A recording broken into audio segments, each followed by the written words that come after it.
So over this weekend, Draymond Green tweeted a controversial tweet, to say the least. It made waves in the NBA world, sports world in general, because it had people from generations of yesteryear to generations of now arguing whether the Bulls of '98 were better than the 2017 Warriors that we know had Steph, Clay, KD, DeMarcus Cousins, Draymond Green, Andre Iguodala, and that was pretty much their core at that point. This Warriors team was an integral part to this Warriors dynasty because this is where they kind of flipped the mold to becoming unstoppable, even though we already thought we seen them be at their most unstoppable form. If you didn't see the tweet, Draymond did tweet that he was watching the '98 Bulls against the Utah Jazz in the finals, and he said how he couldn't help but notice how the 2017 Warriors would have beaten the Bulls by a dub and the Jazz by 40 if they're going to play the brands of basketball that they did back then. And he went on to say, that's why it's pretty dumb to compare eras. Personally, I can agree with that to a fault. Now, on one end, as a basketball fan, from a fan standpoint and optics,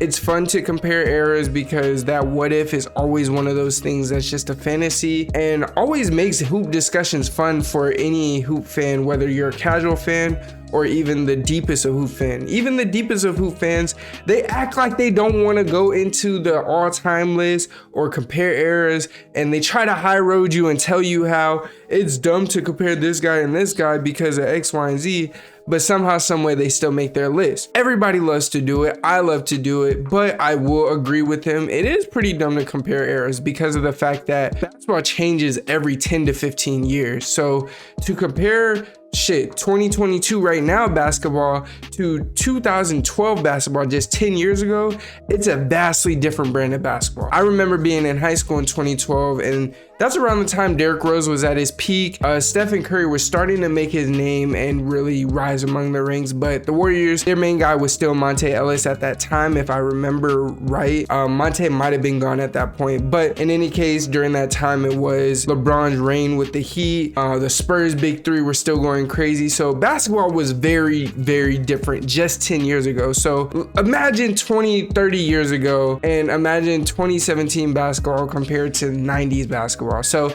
it makes sense what he's saying, but that's not fun. And we're on YouTube, and this is the greatest channel for hoop discussions, debates, stories, all that good stuff. So what we're gonna do is dive into it so that by the end of the video, you can make your own decision as to who you believe would have won if these two went into a 7-game series. If you're not new, you already know what to do. Go ahead and hit that notification bell, hit the like button, and tell me who you think would have won in a 7-game series between these two teams, and in how many games. Who do you think would have won Finals MVP? And how do you think the matchups would have gone? And if you're not new and you found yourself enjoying this video by the end, please be sure to hit that subscribe button and hit that notification bell for more videos like this. So before continuing, what really sparked me to do this video was the fact that Scottie Pippen responded to Draymond. Again, you guys already saw the Draymond quote. I'll put them next to each other, but Scottie Pippen replied to Draymond by saying, you know, if I'm defending KD and Michael defends Steph Curry, the Bulls win in 5.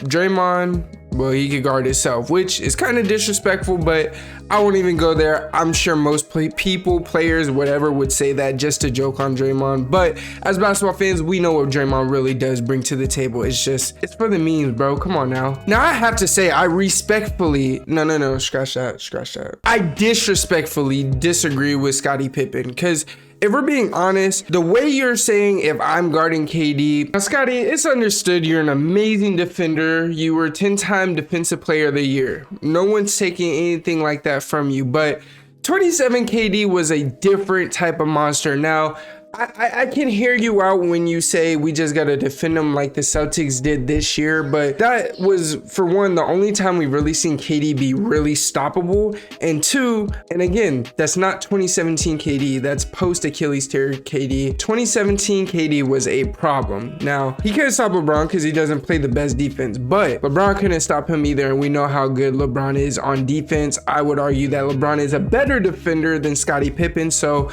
on that first bullet point, point of what Scottie said in the sense of just him guarding KD alone, that's not feasible. It's not going to happen. It's going to take a team defensive effort for you to do that. And that's what made that Warriors team so special. You needed team defense to beat them, whereas this Bulls team, you needed to stop Jordan. You stop Jordan, you stop the train as a whole. Now, the second point that Scottie made was that Jordan would have guarded Steph. Now, if we take a look back on this season, Steph did take a step back and allow KD to kind of fill in that role. This was the first year that KD did come to the Warriors after the Warriors lost to the Cavs the year prior. Of course, after the finals win against the Cavs, this was LeBron's last year as well as Kyrie's last year. So technically you could say they dismantled the Cavs, but most of us kind of already knew that was already going to happen anyway, especially with Kyrie already stating that he wanted his own team earlier in the season. Now, I don't want to dive into LeBron or the Cavs too much into this video because this video obviously isn't about them, but it's kind of funny because LeBron did say early in that season that he needed a little bit more help during the middle of the regular season.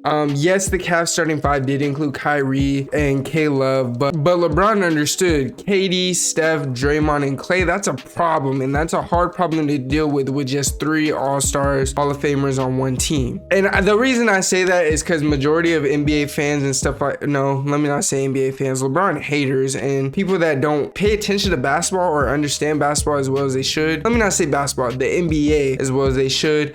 They were calling LeBron a crybaby, and looking back on it now, it's understood, because if LeBron was asking for help and now we're debating that this 2017 Warriors team is arguably the greatest team of all time, one of three, that being of course the 97-98 Bulls that we're talking about here, the 2000-2001 Lakers, and the 2017 Warriors. But I'm not talking about the Lakers right now. This is about the Warriors. Now, remember before when I explained and kind of went on a digression about how comparing eras can be dumb but both entertaining at the same time, so we're gonna do it anyway. Well, if we're gonna compare eras, we gotta try to make it somewhat even, somewhat fair, because, you know, in the 90s, you could get away with certain things you couldn't get away with in the 2017s, and in the 2017s, you could get away with that you wouldn't get away with in the 90s.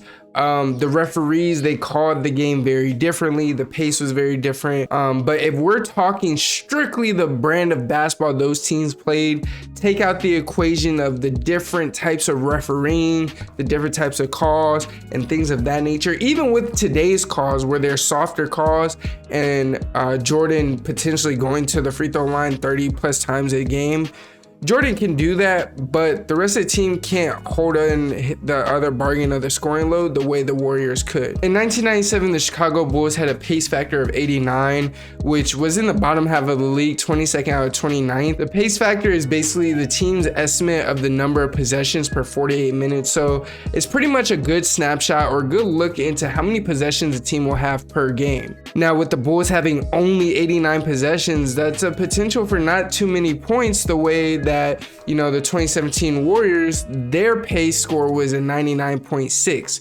That's almost a 10 more possession increase than the Chicago Bulls, automatically giving the Warriors an opportunity to win just based off of their pace as a team. Now, speaking of that pace is often what gets teams very, very tired. And as we know about the Warriors, especially this 2017-2018 Warriors, the third quarter was where they made their bread and butter. Why was that? Because in the first and second quarter, teams gassed themselves out trying to hang with the Warriors, whereas the Warriors were so fit, stamina, endurance, and everything else that once it got to the third quarter, they were back hot again and they could coast into a fourth quarter. And in 2017, most times their star players didn't even play in the fourth quarter. And that circles back to my next point, which was the second point in Scottie Pippen's quote, was that Michael Jordan just has to guard Steph Curry. Now, as easy as that sounds, just saying it out loud, especially because Michael Jordan was an all defensive talent, but when you really think about it and think about what the Warriors do, Steph will be running around screens all day. KD will be getting pick and rolls all day. Steve Kerr, in his playing days, because that's who they would end up playing, he would be in matchup hell. Everyone would potentially be in matchup hell besides Jordan, Rodman, and Pippen, and even still, the Warriors was one of those teams where literally any and everyone could score on that squad. Who is gonna guard Klay? That's one thing that I didn't understand. Scottie never addressed Klay, and personally I find that kind of disrespectful. He is the second greatest shooter of all time, but You didn't hear that from me. Now, the Bulls did have a high defensive rating that year.